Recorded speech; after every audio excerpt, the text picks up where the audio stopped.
সবাইকে স্বাগত। যারা ক্লাস 10-এ পড়ছো তাদের জন্য অঙ্কের লাস্টের চ্যাপ্টার অর্থাৎ 26.1-এর পার্ট 3 নিয়ে আজকে আলোচনা করব। তার আগে যারা পার্ট 1 এবং পার্ট 2 দেখোনি অবশ্যই দেখে নেবে, ডেসক্রিপশন বক্সে লিঙ্ক দেওয়া আছে। তোমাদের বলে রাখি, পার্ট 1 এবং পার্ট 2-তে গুরুত্বপূর্ণ সূত্রগুলো আলোচনা করা হয়েছে এবং তার সেই সংক্রান্ত কিন্তু অঙ্ক সলভ করা হয়েছে। অবশ্যই পার্ট 1 এবং পার্ট 2 দেখার পরে কিন্তু পার্ট 3টা দেখবে, না হলে কিন্তু ভালো বুঝতে পারবে না। পার্ট 3-তে তোমাদের জন্য আলোচনা করা হবে তোমাদের বইয়ের 10 দাগ, 11 দাগ, 12 দাগ, 13 দাগ এবং এই 4টে অঙ্ক কিন্তু খুবই গুরুত্বপূর্ণ অঙ্ক। অবশ্যই ভালোভাবে প্র্যাকটিস করতে হয় এবং এই 4টে থেকে কিন্তু পরীক্ষায় একটি প্রশ্ন কিন্তু কমন আসতে পারে 4 নম্বরের জন্য, অর্থাৎ 4 নম্বর কিন্তু কমন পেতে পারো কিন্তু এই 4টে অঙ্ক ভালোভাবে প্র্যাকটিস করলে। তাহলে অবশ্যই পার্ট 3 আজকের যে আলোচনা হবে পার্ট 3 অবশ্যই ভালো করে দেখবে। তার আগে পার্ট 1 এবং পার্ট 2 দেখে নেবে, ডেসক্রিপশন বক্সে লিঙ্ক দেওয়া আছে। পার্ট 3-তে প্রথমে তোমাদের যে অঙ্কটা করানো হবে সেটি হলো 10 দাগের অঙ্ক এবং এটি খুবই গুরুত্বপূর্ণ একটা অঙ্ক। ভালো করে প্র্যাকটিস করবে। দেখবে তোমাদের বইয়ে দেওয়া আছে যে নিচের একটা পরিসংখ্যা দেওয়া আছে এবং বলা আছে যৌগিক গড় হলো 24 যৌগিক গড় বলা আছে। তাহলে পি এর মান কত? তার মানে পি এর মানটা বের করতে বলেছে। তার মানে একটা অজানা টার্ম আছে পি, সেই পি এর মানটা বের করতে হবে এবং 24টা দেওয়া আছে যৌগিক গড়। ঠিক আছে, তাহলে দেখে নেওয়া যাক কোন কোন বিষয়গুলো দেওয়া আছে। প্রথমেই দেওয়া আছে শ্রেণীর সীমানা, তাই প্রথম ঘরটাই করেছে শ্রেণীর সীমানা। তাহলে শ্রেণীর সীমানাটা আমরা লিখে নেব 0 থেকে 10, 10 থেকে 20, 20 থেকে 30, 30 থেকে 40, 40 থেকে 50। খেয়াল করবে একটা ঘর বেশি কেন কেটেছি। তোমাদের দেখবে ডান সাইডে ওই খোপগুলো গুনবে তো কতগুলো খোপ আছে টোটাল, 1 2 3 4 5 6, এইগুলো দেখবে তোমাদের আড়াআড়িভাবে দেওয়া আছে। 6টা আছে তাই একটা বেশি কাটবে, 7টা কাটবে। এবং এটা তোমাদের বইয়ে দেওয়া আছে শ্রেণীর সীমানা এবং পরে দেওয়া আছে ছাত্র সংখ্যা। অ্যাকচুয়ালি ছাত্র সংখ্যা এবং পরিসংখ্যা কিন্তু সেম এবং ছাত্র সংখ্যাকে FI দ্বারা প্রকাশ করবে। কত দেওয়া আছে প্রথমে 15, 20, 35, তারপরে পি 10। খেয়াল করো FI আছে এখানে, FIটা হলো পরিসংখ্যা। আমাদের যেহেতু কাজে লাগে সামেশন FIটা কাজে লাগে। সামেশন FI মানে হলো পরিসংখ্যাগুলোর সমষ্টি। তাহলে আমাদের সংখ্যাগুলোকে যোগ করি 10, যেহেতু পি তো আলাদা তাই পিটা তো যোগ হবে না, পি আলাদা করে যোগ আকারে লিখবো। তাহলে 0 5 আর 5, 5 আর 5 যোগ করলে হচ্ছে আচ্ছা এখানে 0 আর এখানে হচ্ছে এগুলো 1 3 আর 1 4, 4 আর 2 6 আর 1 7 আর 1 8 প্লাস পি। দেখো তো বুঝতে পারলে কিনা, ধরেনি বলে এখানে সাইডে, দেখো তো বুঝতে পারলে কিনা। তার মানে সামেশন FI হচ্ছে কত 80 প্লাস পি। যেহেতু পিটা আলাদা আছে পিটা আলাদা করে যোগ আকারে লিখতে হবে, এটা যেন ভুল না হয়। এরপর আছে শ্রেণী মধ্যক। শ্রেণী মধ্যক তো আগের ভিডিওতে বলেছি, পার্ট 1 পার্ট 2তেও বলেছি। শ্রেণী মধ্যক কি আবারও বলি, প্রথম নিম্ন সীমা এবং উচ্চ সীমা এই দুটো যোগ করতে হয়। তাহলে 10কে আবার যদি 2 দিয়ে ভাগ করা হয় কত হবে 5। তারপরে শ্রেণী মধ্যক হলো এই দুটোর যোগফল, প্রথম সংখ্যা লাস্টের সংখ্যার যোগফল, তাকে আবার 2 দ্বারা ভাগ। তারপরে 0 আর 10 যোগ করলে 10 হয় এবং তাকে 2 দ্বারা ভাগ করলে 5 হবে। এবং এদের মধ্যে কত করে বেড়েছে, 0 থেকে 10, 10 থেকে 20, 20 থেকে 30। দেখো প্রত্যেকটাই কিন্তু 10 করে বেড়েছে। 10 করে যদি বাড়ে তাহলে শ্রেণী মধ্যক প্রথমটা 5 পেয়েছি, 5-এর সঙ্গে 10 যোগ করলে কত হবে 15, 15-এর সঙ্গে আবার 10 যোগ করলে কত হবে 25, 35, 45। তার মানে কষ্ট করে শুধুমাত্র একটা বের করবো এবং প্রত্যেকটার সঙ্গে 10 10 করে যোগ করে দেবো, তাহলে কিন্তু আমাদের মানগুলো পরপর বেরিয়ে যাবে। এবার এই সাইডে একটা ঘর আছে, এটা কি FI XI। যেহেতু অঙ্কটাই বলা আছে যৌগিক গড় দেওয়া আছে 24, তাহলে যৌগিক গড়ের সূত্রে আমাদের কাজে লাগে কি সামেশন FI কাজে লাগে এবং কাজে লাগে FI XI। তাহলে এই ঘরটাই হবে FI ইন্টু XI। তাহলে FI ইন্টু XI মানে হলো 15-এর সঙ্গে প্রথম ঘরে 5-এর গুণ হবে, 15 আর 5 গুণ করলে কত হবে 75। এবার 20 গুণ যদি 15 করা হয় তখন কত হবে 15 দুগুণে 30, অর্থাৎ 300 হয়ে যাবে। 35-এর সঙ্গে 25 গুণ করলে হবে 875 হবে। তারপরটা হবে পি এর সঙ্গে 35 গুণ করলে আচ্ছা এখানে 35 পি হবে। 10-এর সঙ্গে যদি 45 গুণ করা হয় তো কত হবে 450 হবে। আর নিচে কি লাগবে, এফ আই এক্স আই উপরে আছে, তাহলে এখানে summation F I X I কাজে লাগবে। Summation F I X I মানে হলো এদের সমষ্টি, তার মানে এখানে 35p তো আলাদাভাবে আছে, তাই 35pটা আলাদা করে যোগ আকারে রাখতে হবে। তারপরে যদি এইগুলো যোগ করা হয় সংখ্যাগুলো 450, 875, 300 আর 75 যদি যোগ করা হয় তাহলে কত পাবো, এগুলো যোগ করে পাবো হলো আমরা 1700 পাবো প্লাস 35p। এবার তো বুঝতে পারলে কিনা, তার মানে আমরা summation F I X I পেয়ে গেলাম আর সামেশান এফ আই পেয়ে গেলাম। এবার আমরা কি করব, যৌগিক গড়টা বের করব। অতএব যৌগিক গড় সূত্র কি জানি, summation F I X I by summation F I. ঠিক আছে, আমি যদি মানটা বসিয়ে দেই তাহলে কত পাবো, summation F I X I এর মান কত, 1700 plus 35p by summation F I এর মান কত, 80 প্লাস পি।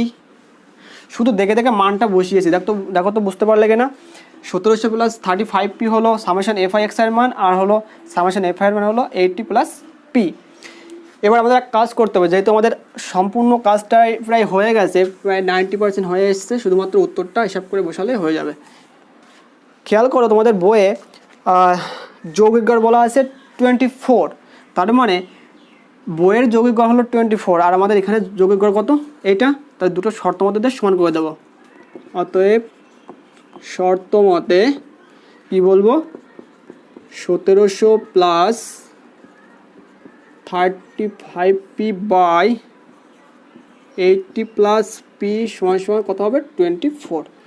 এবার তো লাইনটা বুঝতে পারলে কিনা, যেহেতু এটা হলো বইয়ে দেওয়া আছে গড় আর এটা আমাদের গড়, তাহলে দুটো যৌগিক গড়কে আমরা সমান করে দিলাম শর্ত মতে বলে। এবার এটাকে যদি হিসাব করা হয় তাহলে আমাদের কাঙ্ক্ষিত উত্তর কিন্তু আমরা পেয়ে যাব। যদি কোনাকুনি গুণ করা হয় তাহলে আমরা পেয়ে যাব, বা 1700 প্লাস 35p যদি এটা থেকে গুণ করা হয় তাহলে আমরা পাবো 80 সঙ্গে 24 গুণ করলে হবে 1920 প্লাস 24p। ঠিক আছে, কোনাকুনি গুণ করলাম।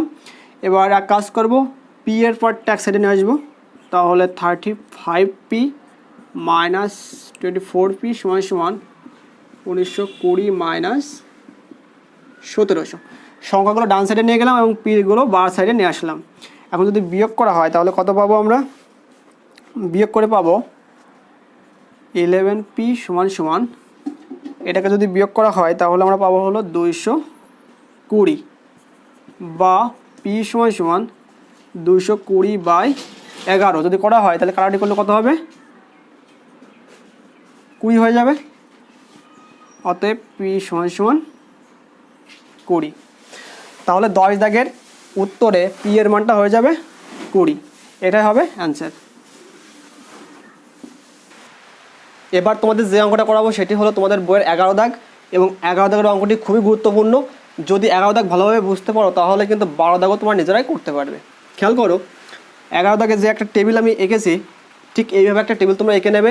টেবিলটা আঁকার নিয়ম তোমরা জানো, যে দেখবে মোট এই ডান দিকে দেখবে মোট 7টা ঘর আছে, তাই তোমরা লম্বভাবে মোট 8টি ঘর কেটে নেবে।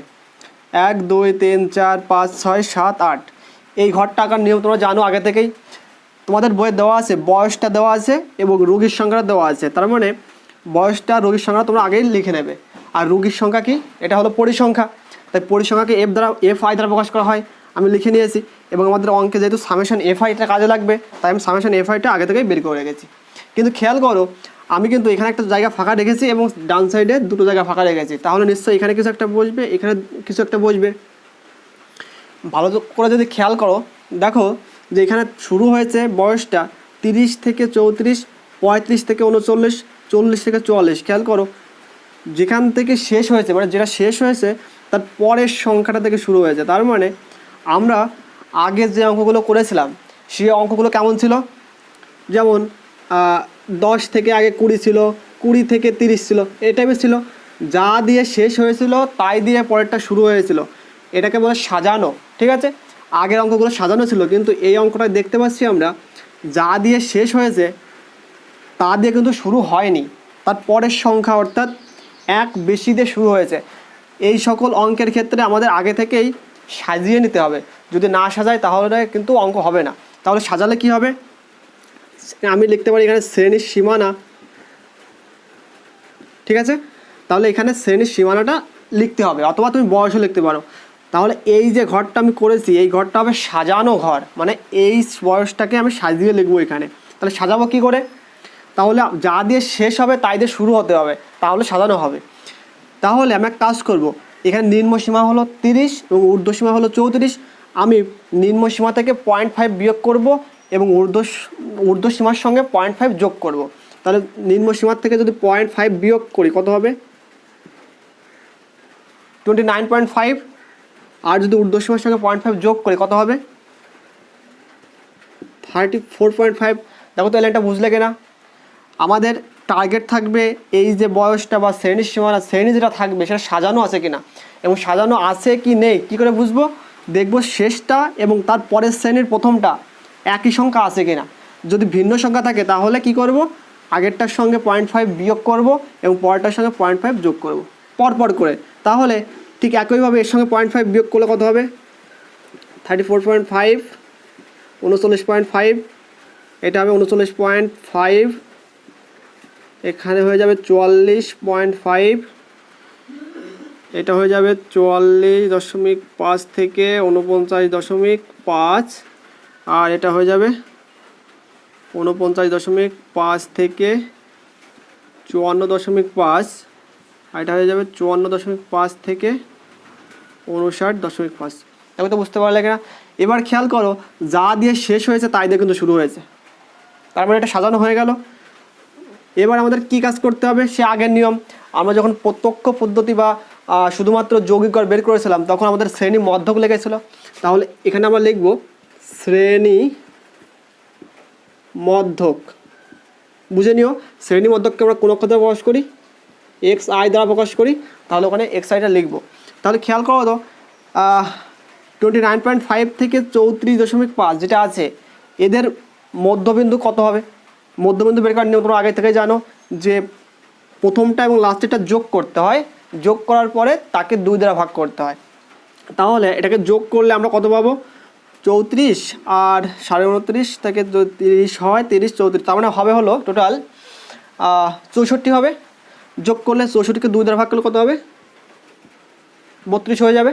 তাকে তো বুঝতে পারলে কিনা, প্রথমটা এবং লাস্টেরটা যোগ করতে হবে, যোগ করে যা পাবো তাকে 2 দ্বারা ভাগ করলে আমাদের শ্রেণীর মধ্যকটা পেয়ে যাব। এবার দেখতে পাচ্ছি যে প্রত্যেকটার মধ্যে ডিফারেন্স কত করে, 29.5 থেকে 34.5, এদের মধ্যে ডিফারেন্স হলো 5, তাই তো। তার মানে প্রত্যেকটা কিন্তু ঘরে 5 করে বেড়েছে। তার মানে আমি পরের সংখ্যাগুলো কি লিখব, 32 প্রথমটা হয়েছে, তার মানে পরেরটা নিশ্চয়ই 32-এর সঙ্গে 5 বেশি হবে। 32 আর 5 কত, 37, 37 আর 5 হলো 42, 42 আর 5 হলো 47, 47 আর 5 হলো 52, 52 আর 5 হলো 57। ঠিক আছে, তাহলে আমাদের শ্রেণী মধ্যকটা আমরা পেয়ে গেলাম ঠিক আগের নিয়মে। এই সাইডে কী লাগবে আমাদের কাজে, F I into X I. এটাও আমরা সবাই জানি, এফ আই এবং এক্স আই যদি গুণ করা হয় তার মানে 10 এবং 32 এই দুটো গুণ করতে হবে। এফ আই এবং এক্স আই গুণ করলে কত হবে, 320 হয়ে যাবে। আর পরেরগুলো গুণ করলে কত হবে, 444, 630, 6 আর 47 গুণ করলে হবে হলো 282, 4 আর 52 গুণ করলে 4 দুগুণে 8, 4 5 20, 208, 3 আর 57 গুণ করলে 3 7 21 1, আর 3 5 15 আর 2 17। ঠিক আছে, তার মানে আমাদের প্রত্যেকটা লাইনের কিন্তু মানে ঘরগুলো কমপ্লিট করা হয়ে গেল। এবার আমাদের এখানে একটা কাজে লাগবে জিনিস, বলো তো কি, যেহেতু এফ আই এক্স আই পেয়ে গেছি তাহলে এখানে আমাদের কাজে লাগবে summation F I into X I. Summation F I into X I তোমরা আগে থেকে জানো, সবগুলোর সমষ্টি অর্থাৎ যোগফল, যোগ করলে যত পাবো তত আমরা লিখে দেবো। তাহলে এখানে যোগ করে পাবো আমরা 2000, এটা যোগ করে পাবো আমরা 2055 অর্থাৎ 2055 পাবো, ঠিক আছে, 2055। তার মানে আমরা প্রত্যেকটা কিন্তু পেয়ে গেলাম। এখন আমাদের যে কাঙ্ক্ষিত সূত্র আছে গড় নির্ণয় সূত্র, সেই গড় নির্ণয় সূত্রে যদি আমরা মানগুলো বসিয়ে দেয় তাহলে কিন্তু আমাদের উত্তরটা হয়ে যাবে। চলো মানটা বসিয়ে দেয় এবার। আশা করি বুঝতে পারছো। কোনো প্রশ্ন বুঝতে অসুবিধা হলে অবশ্যই কমেন্ট করে জানাবে।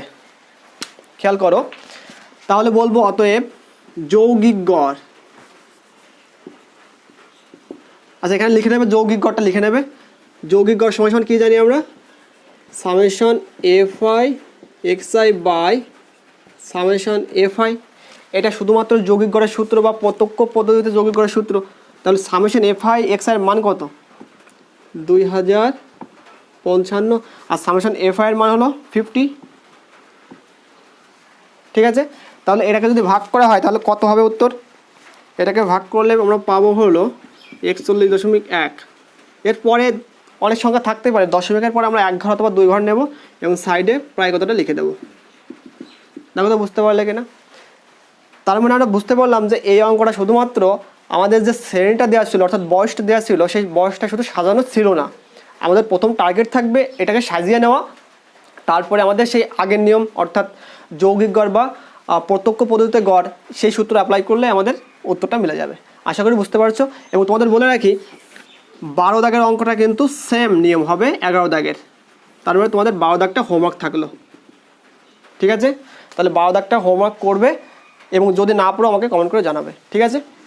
এবার তোমাদের খুবই গুরুত্বপূর্ণ একটা অঙ্ক করাবো, সেটা হলো 13 দাগের অঙ্ক এবং এটি তোমাদের পরীক্ষার জন্য খুবই গুরুত্বপূর্ণ। এই অঙ্কটা যদি ভালোভাবে প্র্যাকটিস করতে পারো এবং বুঝতে পারো তাহলে কিন্তু নেক্সট যে 26.2 26.4 এই অঙ্কগুলো আছে সেগুলো কিন্তু বুঝতে পারবে, কারণ এই টাইপের অঙ্ক কিন্তু থাকবে। খেয়াল করো, মানে তোমাদের 13 দাগের যে অঙ্কটা আছে বইয়ের সঙ্গে যদি মিলিয়ে দেখো তাকে দেখবে যে দেওয়া আছে শ্রেণী সীমা, ব্র্যাকেটে নম্বর লেখা আছে, দেওয়া আছে যে প্রথম শ্রেণী সীমাটা হলো 10-এর কম, 20-এর কম, 30-এর কম, 40-এর কম, 50-এর কম, এই টাইপের কিছু আছে। এবং ছাত্রীর সংখ্যা দেওয়া আছে 5, 9, 17, 29, 45 এইগুলো কিন্তু দেওয়া আছে। তার মানে 10-এর কম, 20-এর কম এই টাইপের যত অঙ্ক আছে রুল কিন্তু মানে একই থাকবে। দেখে নেবে প্রথমে কি করি আমি, এখানে লিখবে শ্রেণী সীমানা, বুঝতে পারলে, যতই অঙ্ক আসে না কেন এই টাইপের প্রথমে লিখে নেবে শ্রেণী সীমানা। প্রথমটা কী লেখা আছে, 10-এর কম। 10-এর কম মানে কি, আমি এটাকে বলবো 0 থেকে 10, ঠিক আছে। যেহেতু বলা আছে 10-এর কম, আমি শুধুমাত্র শ্রেণী সীমানাটা তৈরি করার জন্য লিখলাম 0 থেকে 10, যেহেতু 10-এর কম। পরটা আছে 20-এর কম। 20-এর কম মানে আমাদের 0 থেকে 10 লেখা হয়ে গেছে অলরেডি, তাহলে 20-এর কম বলতে আমি বলতে পারবো 10 থেকে 20। দেখো তো বুঝতে পারলে কিনা, যেহেতু প্রথমটা 10-এর কম ছিল 0 থেকে 10, পরেরটা 20-এর কম তার মানে 10 থেকে 20। তারপরটা বলা আছে 30-এর কম। 30-এর কম বলতে যেহেতু 20 পর্যন্ত হয়ে গেছে অলরেডি, এটাকে বলবো 20 থেকে 30। ঠিক একইভাবে পরেরটা হবে 30 থেকে 40, তারপর হবে 40 থেকে 50, ঠিক আছে। তার মানে আমাদের একটা ঘর বেশি কাটতে হবে। এই টেবিলটা তোমরা আগে থেকে কেটে নেবে, এইভাবে একটা ঘর বেশি কেটে নেবে যতগুলো থাকবে। এবার পরের লাইনে দেখা যাচ্ছে যে আছে হলো ছাত্রীর সংখ্যা।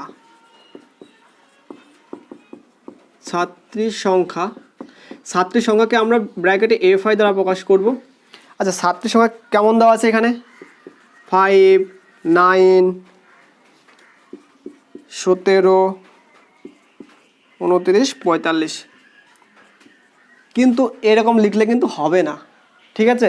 এটা কিন্তু দেওয়া আছে তোমাদের বই, কিন্তু এরকম লিখলে হবে না। কেন, এখানে বলা আছে 10-এর কম, 20-এর কম, 30-এর কম, 40-এর কম, 50-এর কম, নিশ্চয়ই একটু ব্যতিক্রম অঙ্ক।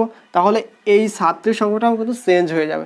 প্রথম ছাত্রীর সংখ্যা 5, এটা 5 থেকে যাবে, কোনো চেঞ্জ হবে না, কারণ প্রথমেরটা তো চেঞ্জ করা যায় না। কিন্তু দ্বিতীয়টা চেঞ্জ করতে হবে। দ্বিতীয়টা ছিল 9, 9-এর উপরে কত ছিল 5, তাহলে 9 থেকে 5 বিয়োগ করলে কত হবে 4, ঠিক আছে।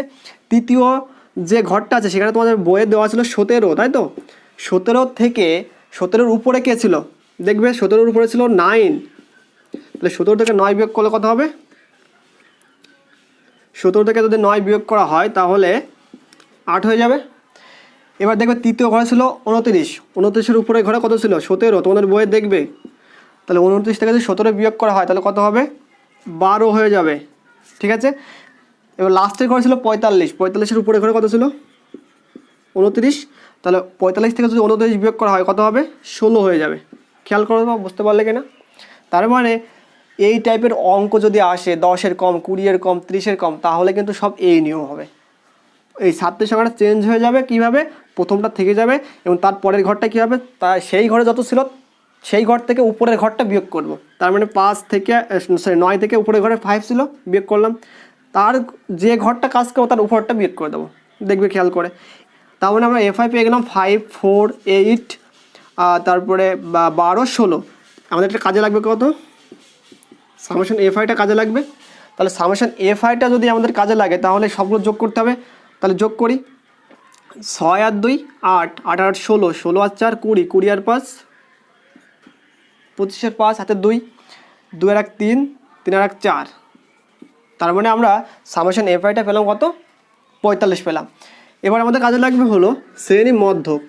ঠিক আগের নিয়ম, শ্রেণী মধ্যক এটাকে আমরা এক্স আই দ্বারা প্রকাশ করব। ঠিক আছে, এটা হলো শ্রেণী মধ্যক, এটাকে এক্স আই দ্বারা প্রকাশ করবো। শ্রেণী মধ্যক বের করার নিয়ম জানো, 0 আর 10 যোগ করলে 10 হবে, একে 2 দ্বারা ভাগ করলে হবে 5। ঠিক আছে, এদের মধ্যে ডিফারেন্স কত? 10 করে ডিফারেন্স। 0 থেকে 10, 10 থেকে 20, 20 থেকে 30, প্রত্যেকটার মধ্যে 10 আছে। তার মানে শ্রেণী মধ্যক প্রত্যেকটা 10 10 করে বাড়বে। প্রথমটা 5, পরটা কত হওয়া উচিত? 15, তারপরটা কত হবে? 25, তারপর কত হবে? 25 আর 10 হলো 35, 35 আর 10 হলো 45, 45। ঠিক আছে, আর তো নেই। এই ঘরটা তো আমাদের মোট হিসাব করার জন্য এই ঘরটা কী হবে? F I into X I, এইটা হবে। এবার F I into X I মানে হলো ছাত্রীর সংখ্যার সঙ্গে মধ্যকটা গুণ।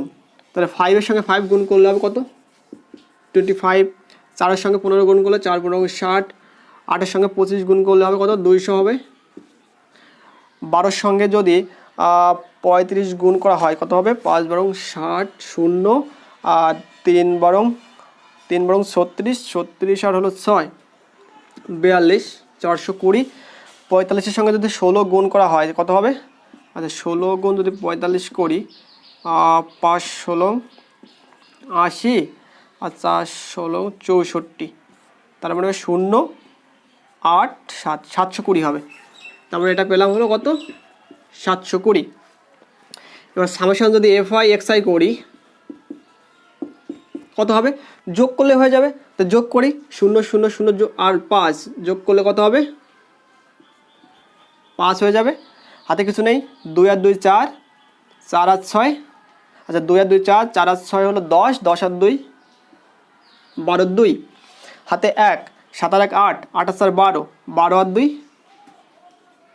14। ঠিক আছে, তার মানে 1425 হবে summation F I X I এর মান। এবার কি করব?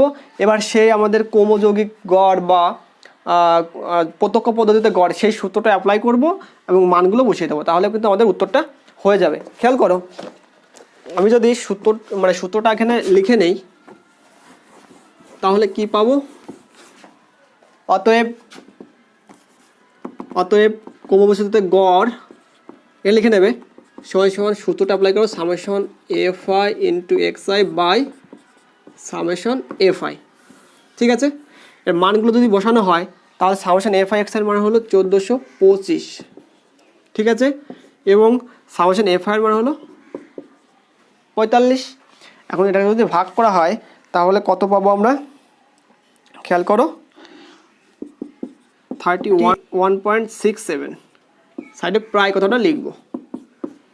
সাধারণত দশমিকের পরে মানে 6 হতে পারে, 6 7 হতে পারে, 6 8 হতে পারে। দশমিকের পরে 1 ঘর 2 ঘর একটু চেঞ্জ হতে পারে সংখ্যা, সমস্যা নেই। দশমিকের আগে থাকলে ঠিক থাকলেই হলো। ঠিক আছে, কারণ দশমিকের পরে আমরা 2 ঘর নেব, অথবা 1 ঘর নেব, অথবা 3 ঘর নেব, আমাদের ইচ্ছা। তাহলে এইটাই হবে নির্ণয় গড়।